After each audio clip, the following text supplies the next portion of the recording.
Good morning, everybody. It's Dr. Matthew Dunn, host of The Future of Email Marketing.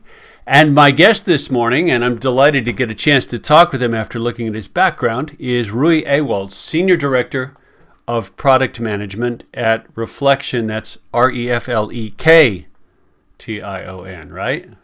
Correct, yeah. Well, welcome and thanks for making the time. Absolutely. It seems like you're giving us a platform to showcase what we're doing, and That's excited to be here. that's exactly it. Why don't you or just orient people, especially those who are listening, not watching me hand wave, orient us a bit about Reflektion and the set of things that you guys cover. Quite a platform. Yeah, thank you. So Reflektion is a platform to get the right product in front of the right person at the right time. Okay. The problem we're trying to solve is, if somebody's coming to your site to see 20, 50 products on average, which 20 or 50 products out of your hundreds of thousands of products should they see? Right. It's working more in the middle of the funnel. After you've brought people to the site, then what, right? Don't ignore that piece. It's the piece that actually brings you that cash at the end of the day. We have an extension of the platform, which we consider to be a system of intelligence on top of your system of record, Right. to really bring more of the people that drop off the funnel via email or other messaging types. And substantial amount of change in what a website can deliver in that experience as well, right? Correct. Yeah. So it goes across content and product, as well Okay. as we have several modules which you can pick from. But ultimately, our intent is to connect those modules across search, recommendations, email, to provide any visitor coming into the site with a consistent experience and a digital dialogue between you and the machine that allows you to scale to stay pertinent in the topic that they are guiding you through their actions that they're interested in. Right. I mean, you mentioned middle of the funnel, and I was gonna chime in and say it seems to me, as I was reading up a bit on the platform and the company, that you really start marrying up what's known about a customer and what a company's got to present to them in more and more intelligent way as that relationship goes along. Fair assessment? Fair assessment, yeah. So we're building profiles for each person coming into the site. We also have profiles for every product and content that you have also given to us, and we're able to marry the affinities that this person has, may it be from where they came from, what search keywords they came from in Google, or Right. what link they clicked on, what category page, etc. Yeah. And as they continue to browse through the site, we're able to associate or interpret those affinities from what they've browsed with the things that you have to continue to narrow down the site experience towards their intent Right. and increase efficiency in conversions. And this should all result into better KPIs all around: average order values, rate of return, RPVs, and so forth. Got it. Wow. And a substantial amount of AI under the hood. This is not just straight database That's right. matching, right? Yeah, we have probably one of the best, most well thought out AI driven experience platforms in the market today, Mm-hmm. allowing us to really scale and not to rely on rules to help the experience along. I Right. think some of the customers that I talk to that have come on board, they feel like they were the experience platform, right? They have to set a segment, then set a target for what they want that segment to see, and so forth. And that becomes an extremely difficult manual process that requires quite a few folks to manage. Yeah. Put on and off, depending on promotional events and so forth. Oh, now we Right. got to take down these things and put some other up, and that always is extremely difficult and time consuming. So It's funny when I read headlines that talk about AI eliminating jobs. I always think, oh man, I'm sorry, but the world is a lot messier than we think, and it's not like you just have a magic sorting machine that makes sense of the universe. Like there's a considerable amount of work involved, people work, interpretation, if you will. Cleaning up, reconciling the mess, and there's always surprises, right? Yeah, What's he exactly. doing in that category? Why is he interested in that? What do you mean we have a whole lot of people who are looking for Yeah. such and such, right? We didn't think about that in advance. Yeah. It starts with applying artificial intelligence in the data processing part of things, right? So it starts for us with understanding your products better. Mm-hmm. So when you give us a product feed, for example, your catalog feed, Mm-hmm. we're going to apply AI to understand colors. We actually use machine vision Yes. to be able to tell products and their color similarity, associate simplified color names, right? Yeah. Not the National Federation names. Um, so that we can power better searches and we can power searches that have color modified type of use cases. So light green, for example, we can actually power that very clearly and associate your profile with that kind of affinity. Mm-hmm. Um, so yeah, AI is great at problems that have lots of people on one side viewing lots of products that have lots of attributes. Lots, Again, lots of data, marrying yeah, them up in a richer way. right. Making those associations that only a machine could be able to do at scale for every visitor, right? Yeah. Yeah. Gotcha. You don't know that you like plaid, but you only like plaid when it's dark green, right? Right. That kind of thing is the type of nuance that we're talking about. Now we've had a toe in the water. Campaign Genius. We've had a toe in the water looking at machine learning image tagging because I think it starts to open up some new possibilities there, and I'm intrigued that you keyed in on color. Are there other attributes of machine learning conclusions about product images that you find are particularly effective drivers of a better experience? Yeah, machine vision alone, I think it would be not enough of a dimension. Mm-hmm. But if you marry machine vision to help sort out questions that the base algorithm might have Mm-hmm. on tagging Mm-hmm. of these products, then I think it's extremely valuable, and that's what we have found. So we are marrying machine vision with the ability to sift through the actual values, the textual values of your product tags, Mm-hmm. to be able to better qualify, better structure the information that goes into the engine in the back end. And that creates a cleansed set of tags that understand what are the primary categories of a product, what is the primary gender attribute of that particular product. So, Mm-hmm. and this goes across industries. We have our taggers able to go across industries, not specific to just apparel. We have customers like Petco, for example, that we help to sort out the Right. types of pet food, right? And Right. Right. associate what type of buyer you are with what type of stuff you're buying for your pet. Um, so, I want to seize on that for a sec because one, I'm glad you touched on customers because I did want to ask about some of the categories customers fit in, but stick with pet food for a second. Like this dog food may look a lot like this cat food, but if I own a dog and not a cat, don't show me cat food, right? So you've got to grapple with the substance of the product, not just the cosmetics of the photo of the product. Right? Fair enough. fair enough, yes. However, you must be ready to pivot to that cat as well, Yeah, right? yeah, So yeah. I own a dog. I might own a dog because I bought dog food, but Mm-hmm. now I might be shopping for my cat. So Right. now I should be able to eventually see cat food as well. So how do you do that? You do that with the same types of attributes. If you bought a particular brand of dog food, you might Mm-hmm. also like that Yep. brand for your cat as Right. well. Right. Okay. So Okay. placing more emphasis in the latest intent is where it becomes really interesting and Yeah. effective for conversion rates. I just want to cover that slight nuance. People think, oh yeah, you now have added me to the Dog owners. dog owner, and I'm only going to see dog. But in effect, what our engine does is it associates up and down your profile with your latest intent, and we can say, yes, you are probably a dog owner, but you're also a cat owner.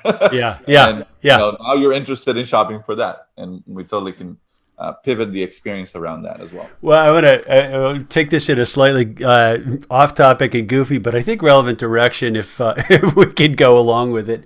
I've been reading about done some blog posts actually about the upcoming elimination of third party cookies, which is going to affect the world of digital advertising profoundly, and Google has made some noise at least about their proposed replacement. I believe the acronym is FLOC, FLOC, Federated Learning Cohort, something like that.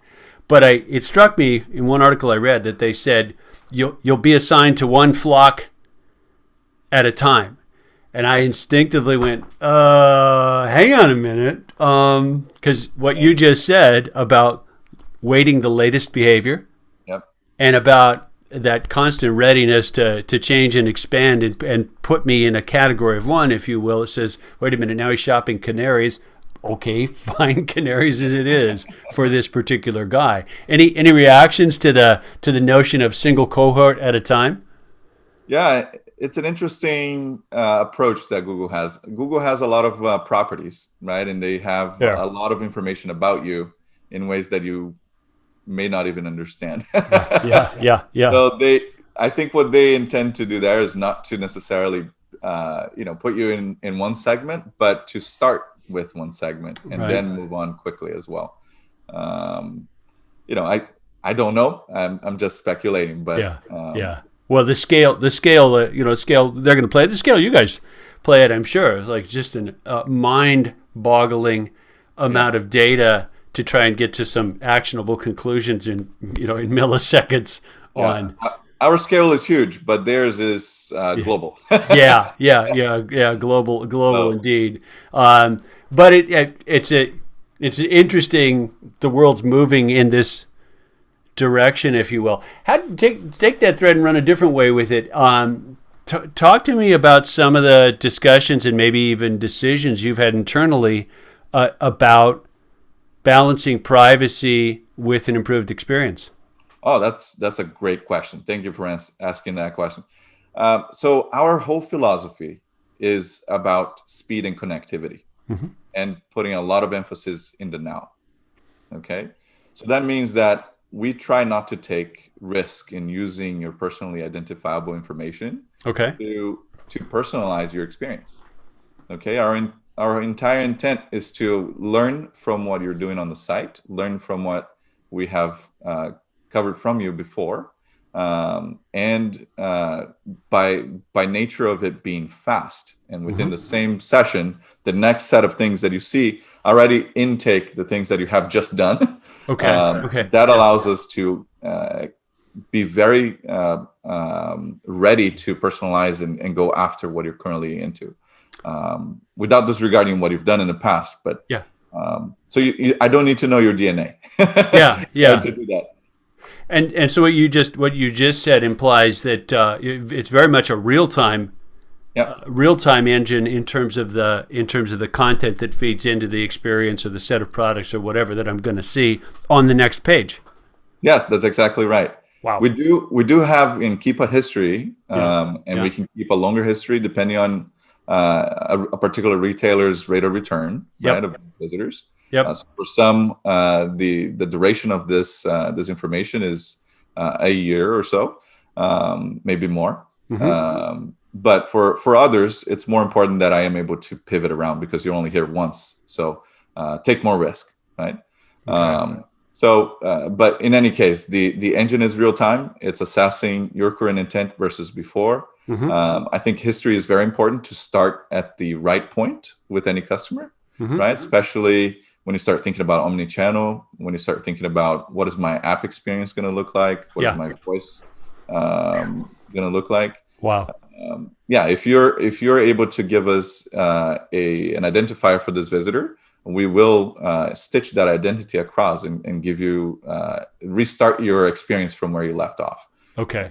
And I think that's very useful. And email is the associating party across all of these things, of course. No matter where you came from, you can end up with an email in your inbox that later Right. will stitch everything together as well. I see. Okay. I was gonna get to email, but let's set the context a bit. Big channels that Reflection grapples with, that you've had to grapple with as you evolve the product. Web, we talked about. App, you just mentioned. Yep. Did you say voice as well? You can certainly build a voice assistant based on the data that we're capturing. Yeah. Right, although the visual input's not as useful there, except that it informs what you talk about, so to speak. By the way, did you Exactly. hear?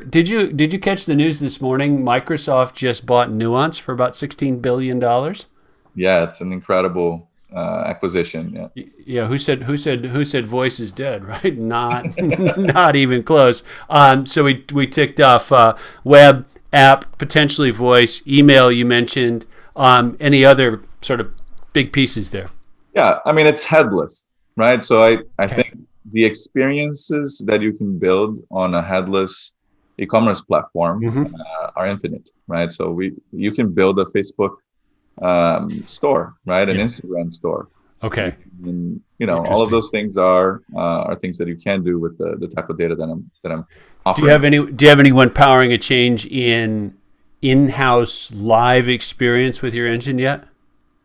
What do you mean?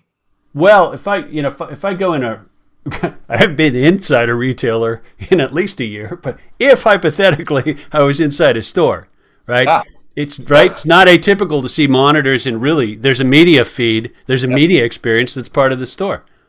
Yes, we are powering several clienteling apps out there Wow. already. Okay. Okay, that's So kind of cool. with an identifier of any type, we can provide a stitched experience from this person's online and store, Okay, profile. let's So go real crazy. Any VR yet? no VR yet. Not yet. Okay. Okay. I wonder. I really wonder if that's if anyone's going to get their investment back on Yeah, VR. It's like, yeah. I nope. think VR is a little bit more exoterical still. I think there's potential there Yeah. because especially turbocharged by COVID. Um, but I think it's about helping those companies that are investing in VR Yeah. to have the right data at the right time about the person that is viewing. So that again, we can help you power your VR You're experience. headless, right? You don't Yeah, care. yeah, Yeah. Okay. Okay. That's a whole nother level of challenge. Although never say never either. yeah. Microservices in the cloud. They can. The sky's the limit. There's a Yeah. lot of customers that are pushing the envelope there. I Really. mean, I'm very impressed with some of the maturity that has happened in the industry, in the e-commerce industry, with players really building out a development team and building out a product management facility within their e-commerce team. It's no longer just a set of merchandisers and marketers trying to sell products. They now are thinking about how to build these experiences and how Interesting. to optimize the experiences, and they rely Yeah. heavily on us to continuously drive that optimization. So You sound just a little bit pleasantly surprised by that. Fair? I'm extremely pleasantly surprised because that's what we have been preaching for some time, right? I think Okay. marketers have had the data driven movement and Mm-hmm. the growth movement in their mind for a while now. Mm-hmm. Merchandisers had not for the past until Okay. the past couple of years. Okay. Right? So the part of the funnel that our company addresses Mm-hmm. um, really hasn't seen the same movement towards data driven until 2 years ago or three, maybe. Interesting. Interesting. What any speculation on just aside from time, what kind of prompted or supported that shift? I think a lot of the companies are seeing that there are competitors out there that are building all of these experiences. Okay. Certainly, the big gorilla, right, the Amazon of the world,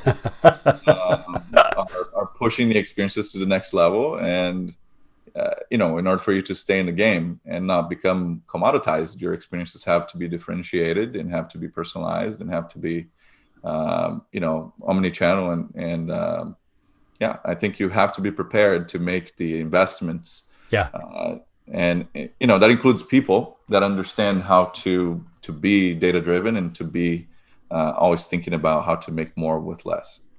So there's a funny tension, and I do want to delve into your background a little bit and how you ended up doing what you're doing now. But we're doing this, reconciling two things that didn't go in the same box not that long ago. One is a very technical, data-driven approach to the world, but the other is a very rich, experiential approach to the world. And it's like where those two things intersect is where companies are seeing some success or seeing their competitors run away from them. That's right. Reactions?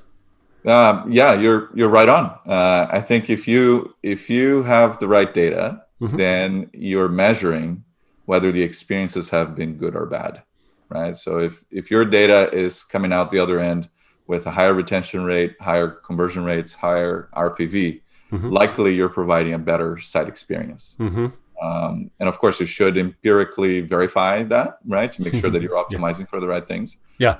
But I think those are certainly correlated. Right. Yeah. And it's more possible now. We've got infrastructure that wasn't there not that long ago. We've got resources. You mentioned microservices, and we've got scalable compute resources, scalable data resources that would have just been impossible. I mean, 5-6 years ago, you would have said, "Nah, no way. We can't do that." And now it's just like spin up more VMs if you need it. You'll pay for them, but you didn't have to build them a year in advance. Yeah, and that means that our retailers can build out these product teams within them to really start to experiment with how to build these experiences in the cloud, right? I don't think it costs a lot for you to spin up some instances, server instances anywhere, Microsoft, Amazon, wherever it may be. Right. Yeah. Anywhere. Build out these experiences at scale. Yeah. And to only commit to as much as you want. Right, you can funnel in 10% of your traffic there and see how it's going. Right. Well, I'm tickled that you mentioned experiments. This came up in a conversation, I believe, last week with another guest, and we were talking about how important it is, and at the same time how hard it is for companies to keep the mindset of you actually have to be willing to invest in experiments now. Because it feels like you're running so pell-mell, just keeping the trains on time that there's no room for that. But you have to, right?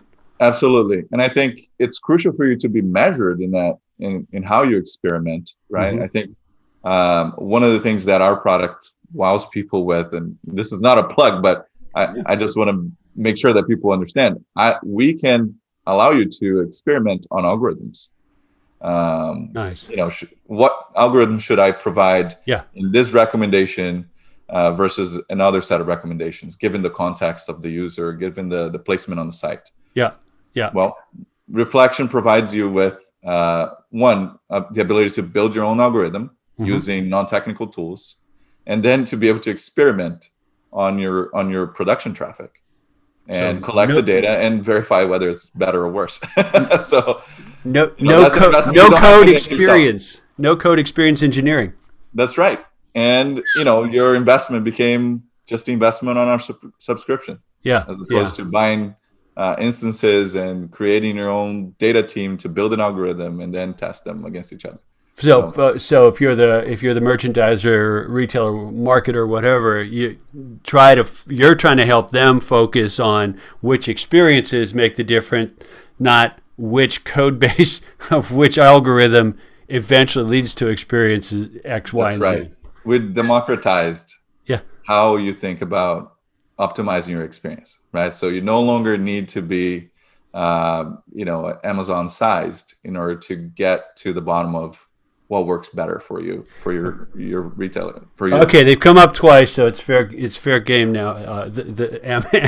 Amazon comes up about 50% of the time in conversations with guests, and I mean it's hard to avoid these days because they're so dominant and they're so cutting edge in so many practices that you do have to go, okay, look at what's happening or look at what they're doing there. And it's not just like Amazon, it's a just sheer admiration at what they've done right? And what Yeah. they continue to do. Very innovative company. Yeah, they're very innovative, and they've achieved the scale that becomes self-fulfilling, Yes, right? In a way, agreed. I think you must be prepared not to have a static site. You must be prepared to experiment and to target people better with dynamic experiences. So, yeah, there's nobody that you look at most to see, how you might want to transform yourself. Yeah, yeah, and if in a lot of cases, particularly for retail of various sorts, you do have to pay attention because you might get your lunch eaten by that big company out of Seattle as well. Yep, exactly. You, You you know, must differentiate yourself however yeah, you can. yeah, you really must.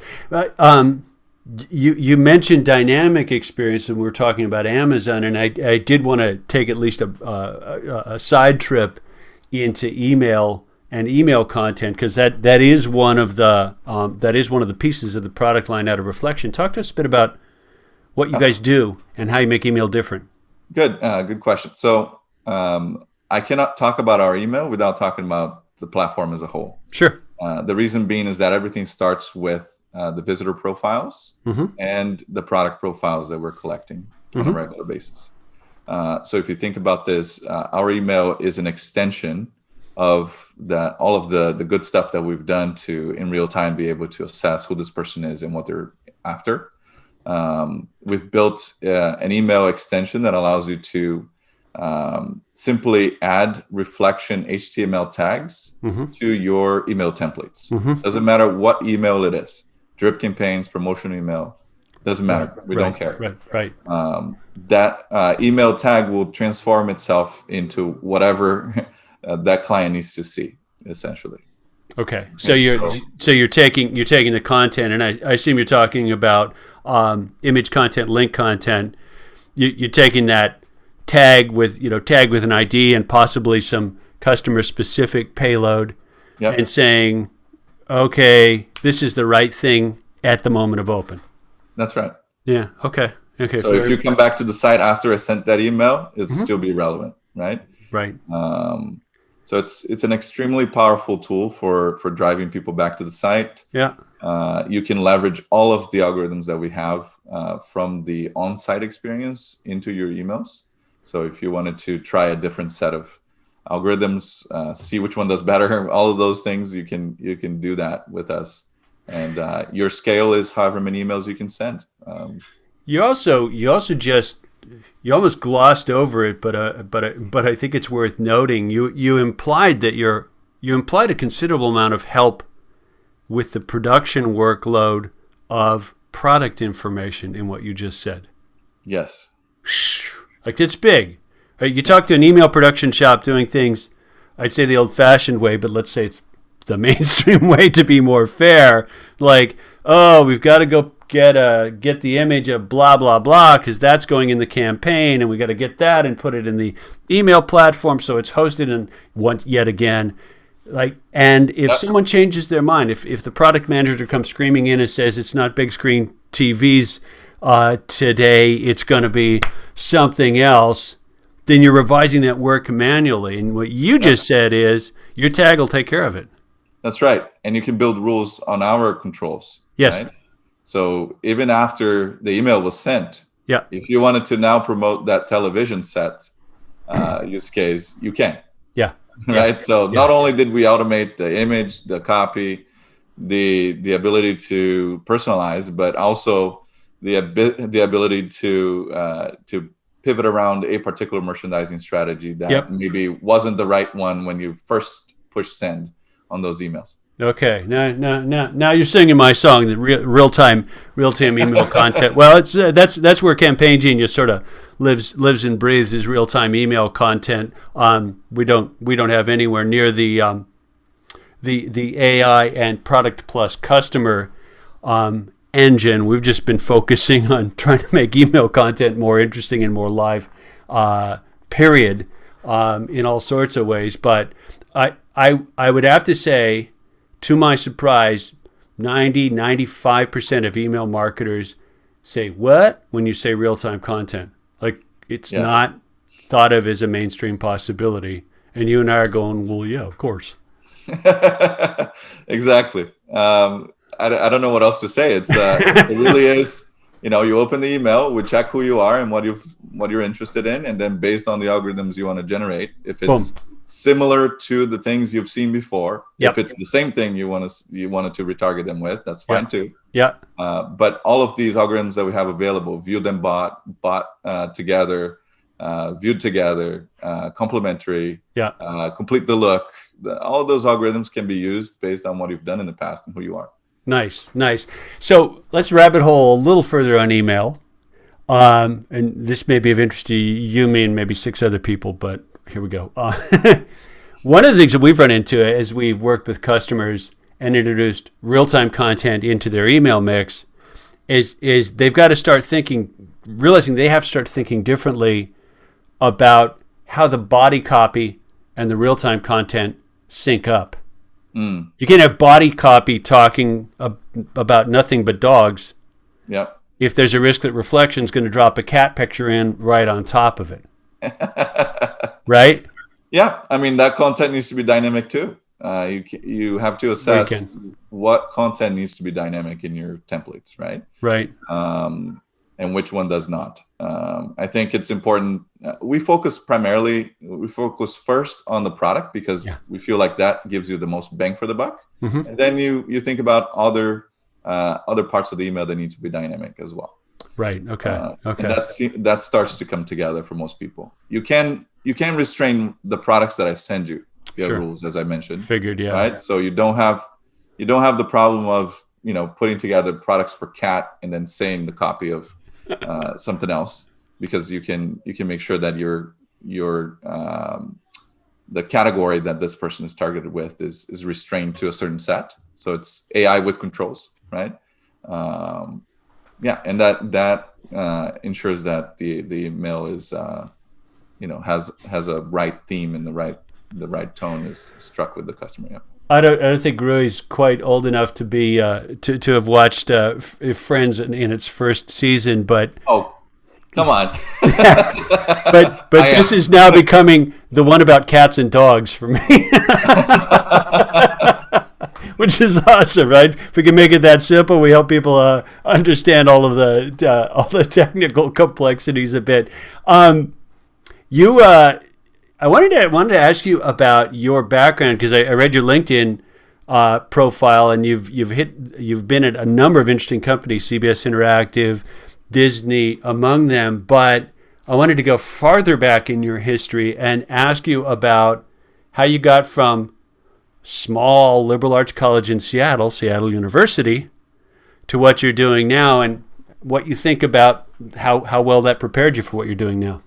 That's an interesting question. I got a double major in international business and economics, and I'm doing product management. Yeah. I think economics really prepared me in general, and I think the school was very related to critical thinking. Yep. They emphasized that in everything that we did, from having to take theology classes all the way to also the philosophy classes. Yep. All the way to the economics classes themselves, the hard ones. So I think if there's anything that I've learned as a product manager, is to ask questions and to never take anything as a dogma, and to make sure that you experiment above it all. So I think my education fit me perfectly to have the humility to always understand that. You must experiment. You have one hypothesis. Yeah. You don't have the answer until you try it. Yeah. Yeah, and I can really see the matchup between the econ background and the very, very quantified, data-driven, constant change of a product set like Reflections. Like, that's fascinating. Yeah, exactly. It just kind of fell in. Kind of worked that way. Yeah, exactly. Would I be fair in guessing that you also got darn good at learning new stuff, and that's paid off rather well? Yeah, I certainly have taught myself a good share of IT, a good share of computer science. Yeah. But it's just for proof of concept building and for data analysis and that kind of thing. Well, and understanding, as a product manager, you've got to keep a sort of continual learning curve about what your customers are actually doing, Yeah, not what you think they need to do, but what they're actually doing, what's working, what's not. And there's a exactly. huge learning curve there as well. When you onboard a new customer, it's like, oh, wait a minute, we didn't know you were going to do that, right? Well, yeah, but you build the system with the idea that it can be, a number of components Hmm. that are assembled together to create a solution that is custom for you, Yeah, yeah, um, or at least a number of Lego pieces, right? yeah. Okay. And those Lego pieces can be different, Yeah. and swapped together and assembled together will give you a different combination. Essentially, is what we have built at Reflection. Nice. So, but one thing that we did do, which is incredible, it's more on the back end, but it's the standardization of product attributes. If you think about Really? it, yeah. So one of the things that we've done that is interesting is that most platforms don't have is an attribute like price, for example, Yeah. may be common across all products. However, some platforms may treat it as a custom attribute. It's not connected everywhere else. So Yes. what that means is you can't build algorithms that come to rely on that attribute, Yeah. Yeah. and therefore you have algorithms per client, and you can't really assess which ones are doing better in this context of a site. We, on the other hand, have standardized, have built algorithms that are based on these attributes being there, right, being Yep. present, Yep. and then we can look at all of our customers and see what are the algorithms that are doing best. How can Yeah. we make this algorithm better?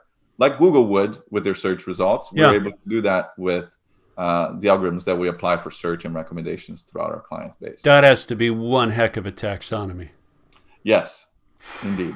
Yeah. But And Lego pieces, back to your Lego philosophy pieces. background, right? It's an ontology problem too. Exactly. It is absolutely an ontology problem.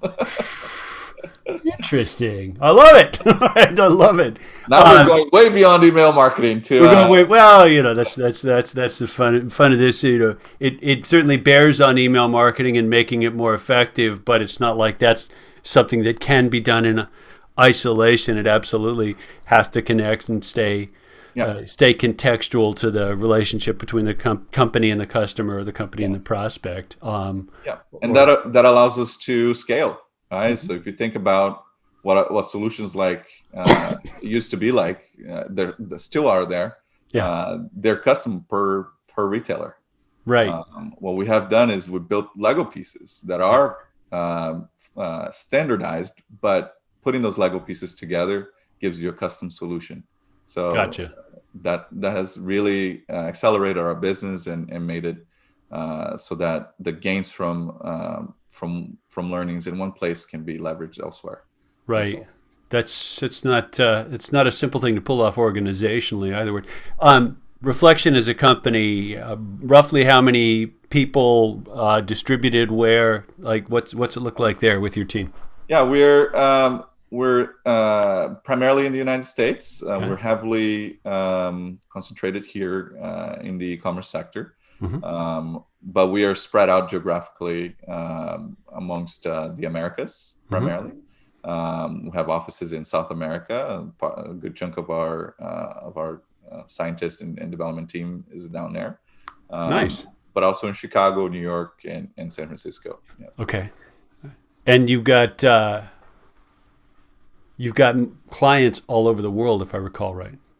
We do have clients that are worldwide. Okay. However, they're mostly based in the US. Yeah. Yeah. Well, with the company epicenter there, Yeah. and the most avid consumers in the world. That's probably a logical thing. But has the pandemic of the past year been a boost to business? It's been fantastic, yeah, because Yeah. people feel like they must get the online experience right. Um, for most brick and mortar retailers, they rely heavily on the store experience, Yes. and the store brings most of their revenues to bear. Yeah. With the pandemic, that wasn't the case, so they needed to make sure that channel is as fine tuned as they could be. So Seems like there's still, I, you know, we're having this conversation in April as you know the U.S. starts to look like we're getting out of jail. Britain just announced, I think, that they're starting to Hit loosen the clamps a little bit this herd morning. immunity. Yep. Yeah, and it's been hard. It's been a particularly hard time for a lot of businesses. I've seen a lot of adaptation. The things that you touched on about brick and mortar stores realizing that the online component of what they do can't be ignored anymore. And at the same time, it seems like there's also still a long runway ahead and a lot more work to do Yeah, to reconstruct the absolutely. mix. Yeah. And let me tell you some of the things that we're thinking about for brick and mortar. We are making your site an extension of your stores, of each one of your stores. Okay. So just to take a quick pause there, that means buy online, pick up in store. That means data aggregation across, data attribution to the store that was bought online, right? Because at this point, I can actually have a view of your store that is just with the products that are sold in that store, with a ranking that is based on the things that are selling in that store. Okay. So this gives you really an extent. Your site is no longer a competitor to a store, right? Your sales clerk actually will feel like they can guide Nice. somebody to the site Yeah. and not lose the sale, right? So to speak. So yeah, it changes the paradigm a little bit on how you see value out of the store, and how consumers can, what is better than next day shipping is to drive 15 minutes to the store and get it.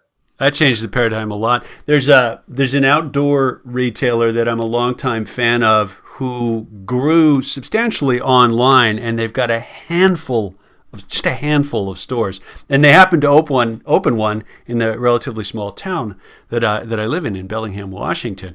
And I was like, yay! And then I went to the store. I'm like, oh man, you don't have this, you don't have that. I was hoping you have this. So for sure, their site was a competitor to their store. Yep. In my case, and you're saying that they'll start to be able to make that much more of a complementary experience. That's right. Yeah. The whole intent would be that you're able to have the store become part of that paradigm, Yeah. Not a competitor to that paradigm. Yeah. Yeah. Okay. And with that comes a lot of advantages, starting from buy online, pick up in store, which a few of our retailers have already rolled out, like Yep. Rite Aid or Patco. But also, you can start to build store pages online, right? Which have recommendations Nice. from what is trending in that store. So, also identity stitching offline and online, all of that becomes a reality. And with that comes your email marketing. Your email marketing can become more personal, right? So if you have stylists in store, if you have sales clerks that build the relationship with the client, you can start sending emails to them that are not from so-and-so store. It's, from this sales clerk at this store. Wow. Yeah. Wow. That's exciting. I finished a long haul project on my 4x4. Sorry, call me right now. And I made multiple trips to the hardware store, which is a different pain in the backside in a pandemic than other times. And if that store had been able to say, hey, ding dong, you got the bolts. Did you remember to pick up washers over on aisle 6? I went, oh, thank you very much. And that's the kind of thing you're talking about, right? Well, it actually goes beyond what I was talking about. That goes into fitment. I don't know if you know what that is. I don't know that term. Well, fitment is the idea that you might have a third-party product for which you're buying parts to. Okay. Right. So there's several retailers that exist in that parts space. Auto parts is one of the biggest ones, but anywhere that sells parts to a complex product that you might have, like a fridge, Yeah, all the way to a computer, to a bike, to etc. Right. These retailers have been largely left to their own devices to create the associations between those third-party products and their parts. So Reflektion actually has a specific set of feature set for fitment parts retailers. Wow. That would do exactly what you just said. So I can build not only a store-based experience, but also a fitment-based experience where you would say what 4x4 you have in your garage. And then the whole site is about your 4x4. Right. And potentially And facilitate partnerships, right? Like you can get the radiator hose here, but you're going to need to go to that spot for lug nuts. Potentially. I mean, that's something that data pooling, I think, is where you're trying to get into. That's something that we have definitely considered, but the market has not been there yet. Yeah, the market's not there yet. So, but if it, eventually, that actually may be. This is us off on a wild tangent, but that may be one of the competitive opportunities in a world dominated by Amazon for so many categories. One of the opportunities may be to out-partner them. That's absolutely correct. And that's why we keep an eye on that. Our system is built to be able to do data pooling in the back end. Wow. That's something that we would have to start to think about. How do we foster the data pooling of like competitors potentially? Yeah. So it becomes a lot stickier, but I think, given the right pressures in the market, I think it becomes more and more of a need for folks to be able to share, and potentially in vertical markets more so. Yeah, I think that makes sense. I was reading an article this morning about the rise in the cost of plywood. Building materials are up 180% in the last year. Right? I saw that too. But talk about a vertical where you need the parts to connect. If you're doing a remodel, you're not going to get everything at one store. Exactly. Right? You're just not. Yep.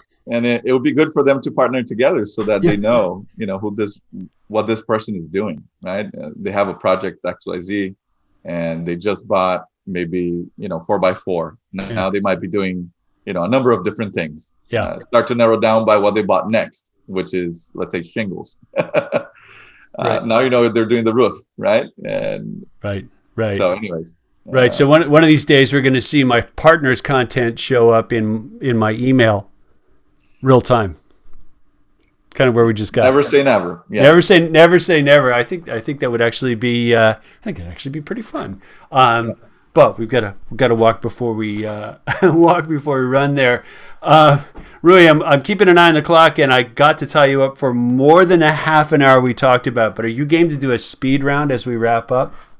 Yeah, let's do it. Yeah. Okay. So since we were there already, dogs, cats, both, or neither?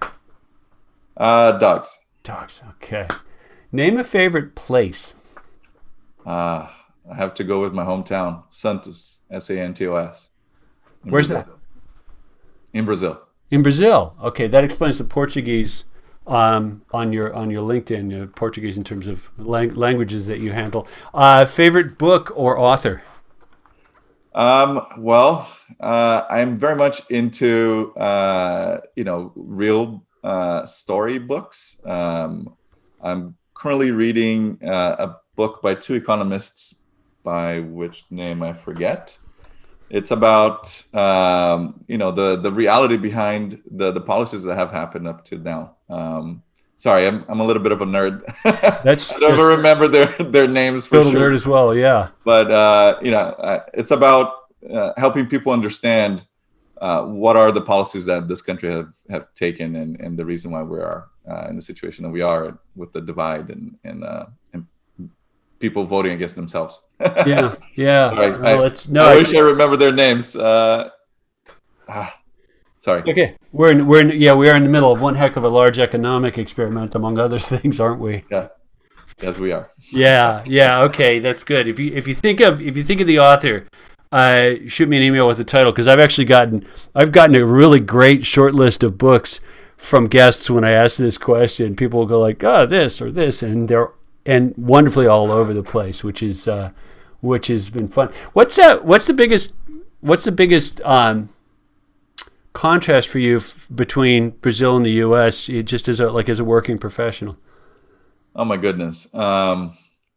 There's been a lot of them. I've been away from Brazil for 21 years already. Okay. So most of my adult life has been here. So I didn't actually get a real job there. Okay. But I would say, society is much more about family first, living life first, and then working.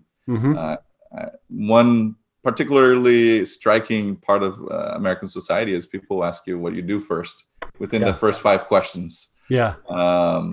And that's not something that I was remotely used to back home. So yeah.